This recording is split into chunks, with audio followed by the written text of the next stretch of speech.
Hi everybody, I'm Tash. And I'm Damo. And we are so excited to bring you this week's episode of The Barry Chronicles. Damo, it feels like it's been ages since we did this. I know. I don't know what's going on, but I think it's because we did actually have a few podcasts that we recorded in bulk late last year, and we've been just going through those. yeah, trying to just slowly release everything, but Make sure that we're honouring people's time and getting those podcasts out. You know, we really want to be respectful of people's time as well. So we're very grateful to everybody that's ever come on the Barry Chronicles. We think you're amazing and we're so appreciative. yeah. But we want to do a bit of talking ourselves. Yeah, and I really enjoy it when we can just sit and chat. And have a chat, just talk about the two of us. So we do have news. We have a lot of news. A lot of things have happened since we podcasted just the two of us. Just the two of us. You and I just... Yeah, so No more singing. we've just been into Melbourne for a meeting with the team from Monash. We are very, very thankful to have been invited to be a part of the committee that they have that's going to be just working out how research from the BSR can be used Yeah, to benefit those living with overweight and obesity. So we're very, very grateful for that. And, you know, obviously those that have had bariatric surgery, which is our passion, let's be real, it really is. And because there's so much happening in the whole arena of treating overweight and obesity. yeah, there is. We've got all the GLP-1s and all the injections and tablets that are coming out. Yeah, there's so many things now that are available to help those of us that have lived in bigger bodies who would like to address that. And I love the fact that the Lancet have brought out the research that's been conducted over the last couple of years, you know, sort of redefining how to, for want of a better word, I guess, diagnose, or what the criteria should be to diagnose clinical obesity. So we love that as well. We love that BMI is not going to be the only factor. Yeah. About time. Well done, guys. We love you for It's that. taken so long to get to this point. Yeah. It only took 60 years, but let's hope that other things don't take that long. I think one of the things that I am sort of struggling with, though, is how expensive it all is. Yeah, look, I too struggle with that. Like, I know so many people that just are unable to access the type of GLP-1 that they've been prescribed because price is prohibitive. And even in Australia, health funds will cover, but they're only covering a percentage or a smaller portion now. Yeah, and some are just not at all. Not covering it anymore. To me, it really shows that a lot of these companies look at obesity as a cash cow. Yeah, ka-ching, ka-ching. So we boo. would, yeah, boo and a hiss, because we actually understand the lives, the actual people who sit behind all of these decisions, who are directly impacted by this. We see you. Hey, we actually are you. Yeah, that's right. So one of the things I guess that I've become really, really aware of over the last little while is the fact that while I did run away from and, you know, had my gastric bypass nearly 7 years ago now, Damo. Crazy. You know, I went down that pathway, but I'm really aware that it's not just a one and done. And we've always known that. Like, you and I have talked about that quite a lot. We know that surgery begats surgery. We know that if you start off and you have a bariatric metabolic procedure, that there is going to be a chance that down the line you might need revision. And we're both in the revision boat. Yeah. Howdy, partner. Here we are in the little boat that says, you require a revision. A revision for you. You've been booked in. I have. I am booked in for the 27th of June. I am having a number of things addressed. Number one is the fact that I have a syndrome called candy cane syndrome. Not something fun that you get from Santa. It's something bad that you get that can make a stomach ulcer. So lucky me, that's one of my diagnoses. But yeah, other things diagnoses. So yeah, that's been a little bit on the. So how do you feel about How does that make you feel? How does it make me feel? Honestly, it feels like trash. I guess I've known for a long time that there was the hey, we've all known for a long time that there were things going on in my gizzard that were not right, but there's been so many other things that were more important to me to be present for, and I didn't want to go down the route of revision. And to be really honest with you, Damo, I still don't. And if I could avoid doing this, I would. But I also am aware that I need to try something. Yeah, and it's got to that point, hasn't it? Like you've tried everything else. I have. I've spent 5 years trying a lot of other things, and nothing is making the stomach ulcer situation any better. And I've been assured by a number of different surgeons that fixing the candy cane issue will be very helpful towards that whole ulcer situation. Yeah, I guess you and I both find it hard to just believe that because 100%. Like when you sit in a group like Bariatric Support Australia and you read all of the posts that come in and you read the comments that come in and you speak with people, like you and I both speak with people that have complications, that have really severe complications. And a lot of times people that don't want to post because, a lot of times people don't want to just share negative things because they don't want people to be put off having surgery, because it has changed their lives and they would still do it even knowing what they know. And I'm in that boat. Even if I had known how I would feel today, I would still have jumped up on that table 7 years ago, because I have got to experience a whole different kind of life that I would never have had if I hadn't have had the surgery. So I'm still profoundly grateful and always will be. Yeah, I think it's that whole accepting that there may be some issues and weighing that against how things are now. Yeah. And I think that's why surgery is always going to be an option for people.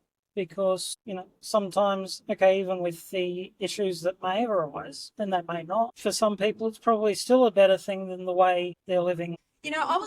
I've been thinking about that a lot. And I remember when my surgeon told me what weight I could probably expect to lose. And, it was kind of in the vicinity of something that I just couldn't even fathom at the time. I've actually lost 200% of my body weight. And I have maintained that loss for 7 years. Yeah, it's amazing. Would that have happened with a medication? No, it wouldn't have. Would it? Or did it happen with lap band? Hell no. No, it didn't. It exercised, performed, had exorcisms. I had the whole lot, everything done prior to bariatric surgery to try to avoid going under the surgeon's knife. But ultimately, it has still afforded me the kind of life that I used to only dream about, even though I've still got all of this other crap that goes on in the background. And let's be honest, I don't really talk about it very much. Just during the week, I was cleaning out the medicine box. I don't know about you guys, but mine seems to have spread. Over the years, it went from box to box to box. And I think there was 5 boxes that had medicine crap in them. Anyway, I was cleaning it out during the week. And, I happened upon my old spacer that I used to use for asthma. I haven't needed to pick that thing up for years. Amazing. That stuff changes your life. And you don't realise how much you use that sort of stuff until you stop using it. Until I didn't need to use it anymore. But this is something that I've been thinking a lot about, the medication side of it. Something that you just said, I think it's helped me sort of understand why I have an issue with the medications and with it being used specifically for weight loss as yes, this is a good alternative to surgery. I think my issue comes with that once surgery's done, it's done. Whereas with the medications, if someone's having a bad month and can't afford their prescription, then suddenly they go off it. And with how much it is, there's a good chance that people won't take it back up again when it comes to paying another, $700 for a month's prescription. I mean, at that price, I truly hope that the prices do come down, and I'm sure in time they will. But at the moment, that kind of, in the economy that we're in, that kind of price just puts it out of the realms of possibility for so many people. I actually think that it's really cruel to dangle carrots in front of people. and it be just out of reach. I mean, I feel exactly the same way about bariatric surgery, which is why I'm passionate about publicly funded bariatrics as well as privately funded bariatrics. Exactly the same reason, because ultimately, unless you've lived in a bigger body that is starting to fail because of health issues, you don't know what it feels like to have been me. Yeah. I'm now living with the results of having been in a bigger body for such a long time. I have issues with my joints that I know I have because I lived in a bigger body. Yep. I probably have reactive hypoglycemia to the degree that I have it because I lived in a bigger body for so long. They can't really tell me exactly why I need to carry around a glycogen syringe. They don't really know exactly why, but we can assume that my pancreas is doing weird things. It doesn't really comprehend just how much weight I've lost and still pumps out a gigantic amount of insulin. Yeah. So there are so many things that we still don't really know or understand about what it's like to live in bigger bodies. And I think that all of the things should be used to help us as much as possible. But I also think that for me, bariatric surgery was 100% the right thing to do. However, I do have complications from it that I am now to address. Yep. And Damo, you're in the same boat, although, well, not the same boat. We're in the same storm, different boats. I'm in the bypass boat. Your sleeve boat. Let's have a bit of a chat about that, because you've got really recent updates. So, as I've talked about before, I've had pretty bad reflux ever since I had the sleeve. Yeah. To the point that there are some podcasts where if you know what reflux can do, you can hear it in my voice that, yes, you had a bout of bad reflux last night. And it's also affected my teeth. They're terrible, and I'm in the process of getting them fixed. However, they can't do a whole lot to fix it until I get the reflux addressed. So that's where we're at. But I never really wanted to have to go to bypass. I've been happy with the weight that I'm at, and I just don't see that. You said before that you wish you had done bypass. Yeah. I think I'd sort of got into a mindset that fix everything. It would fix everything, and that I probably would have lost more weight initially. But since having read information from the BSR and spoken to numerous surgeons that have all sort of indicated the same thing, that there really isn't that great a difference between sleeve and bypass in the long term. Yep, 100%. So I think either way you're looking at potential complications, and I think it's just accepting what you did and being happy with the choice that you made. Yeah, I actually really love that you're at that point, and it's very interesting because when we started the Barry Chronicles, you weren't there. No. You 100% were not there. No. I 100% was not on board with the idea of ever having a revision surgery.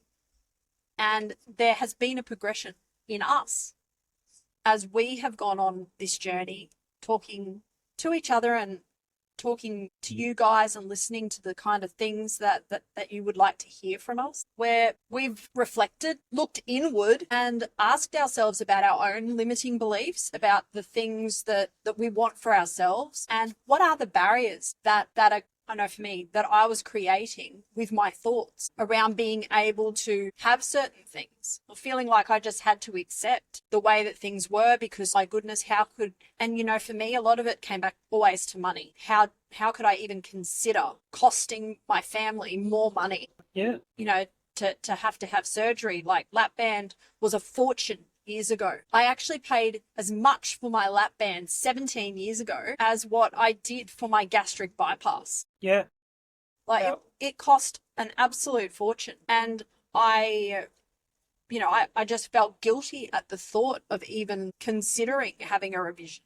So I've had to go on a journey myself and look inward and find that, you know what, no, I actually do deserve to have this addressed in my life. I don't deserve to have to live in pain, live with this as a constant problem. Yeah, and I think that's sort of the place that I've come to. Like, when we first started the Barry Chronicles, I was full on thinking bypass. I'm going to go get a bypass. lose more weight. Honestly, I think a lot of that came from my own obesity bias, Yeah, how interesting is that? because forever I saw myself as a failure Yeah. because I was obese. Now we're starting to understand and rephrase the way we speak about obesity. And it was never me that was the problem. Yes, I contributed to it by the portion sizes that I ate, everything else that went along with it. But that didn't make me a good or a bad person. Yeah, that's right. And as we've gone along and I've realised, well, you know what I've achieved and done for the last 11 years is fucking amazing. It is. And I should be able to be proud of that, regardless of what size my shirt is. Other doctors or anyone thinks about me. And so as I've sort of come to realise that, I just like, you know what, I can be happy in myself and proud of myself. I just want to get the reflux fixed.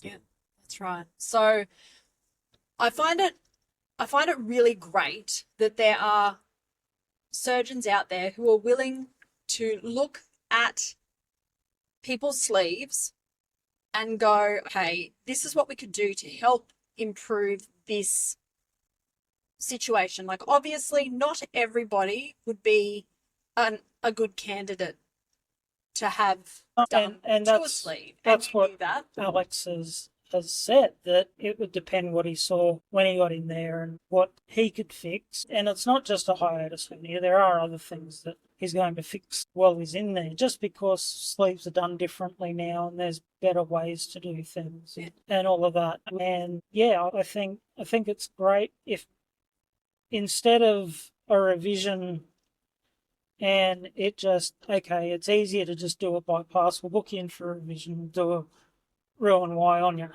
That's sort of an easy way to do it. It's an easy way for the patient, it's an easy way for the surgeon, because they don't have to go and do all the tests and everything else. But I think it's great that there is an option that we can look at that isn't as invasive. Yeah. Because I think when I was thinking about it, it's like, you know, you've got the pre-op and then you've got all the post-op stages and all that for something that may or may not fix the reflux anyway. It's a lot to go through. You know that because you've seen my journey and you know that I had the Roux-en-Y, and I still daily do live with reflux. Yeah. So it's possible to have a Roux-en-Y and still have reflux. Yeah, and that's such a huge part of my decision, because I think I would be more devastated if I had the Roux-en-Y and suddenly, you know, I'm not absorbing nutrients and then you have stuff. Reflux, my old and then to still have reflux. That's just not a risk I'm willing to take. Yeah.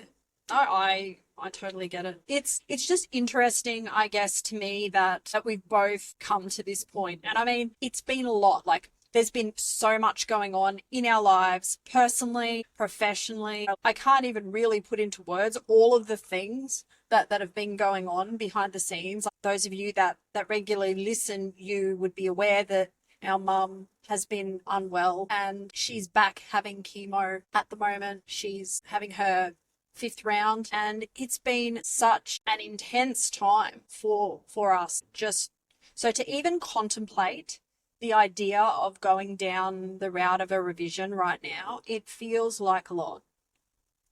And I keep saying to my family, maybe I should just postpone it, maybe I should cancel it, maybe I should not do this right now. But if not now, when? And that's what I have to keep reminding myself of.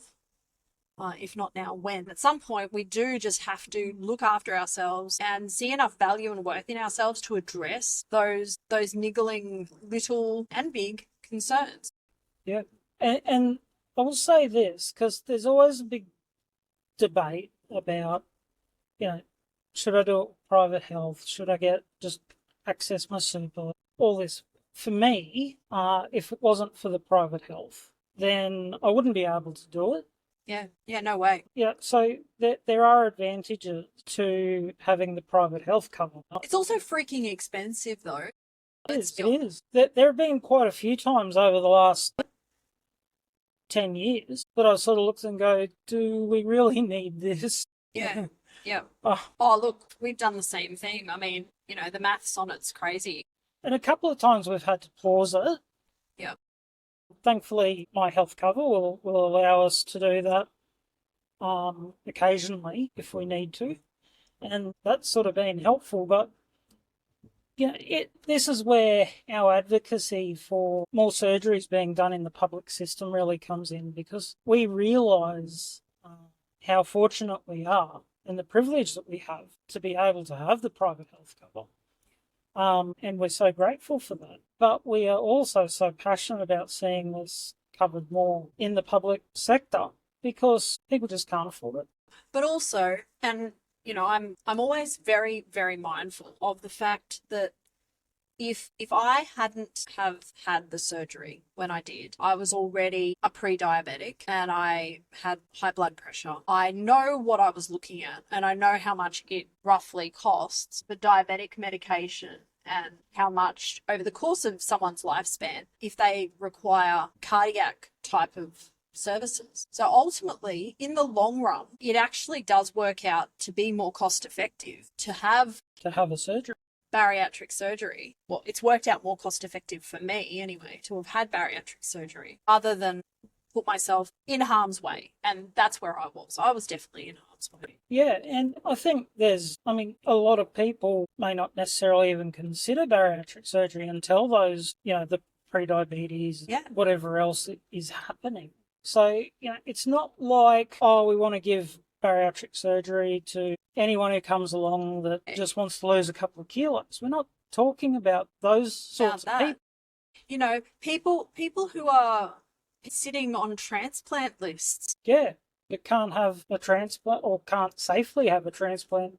At their current, in their current body size. Like, surely we can do more. I mean, really. So I guess these are the other things that actually keep Damo. It's been hard over the last little while to harness the motivation because there's so many sad things in the world. There's so much need in the world, but someone has to care about this, and we do. We really and truly do. And I love the fact that we've had people that that come alongside of us, that care about it as well, that want to run alongside of us with this kind of thing. But you can expect to hear a lot more about advocacy from us because it matters. It's important. And it's really important that we do this because I guess it's something about a legacy that we want. Yeah. We want to know that when all is said and done, that people's lives will better. Yeah, I think if we even just help a handful of people, it's worth it. Yeah, it's been worth it. You guys that listen, you're worth it. You are 100% worth it if you're thinking about any kind of journey like we've been on. Even though we share the scary, potentially, I guess, downsides or the bad of the bariatric journey. Don't allow that to be something that you get caught up on because there are so many stories out there that are powerful, wonderful, that aren't fraught with complications, where people have just gone on and lived their lives. Yeah. They've experienced all of the things that life has to offer, and they've done it in a body that served them well on their own terms. And that's really what we believe everybody deserves. Everybody deserves that. Thanks for joining us, and we look forward to sharing more stories with you. See you later, guys.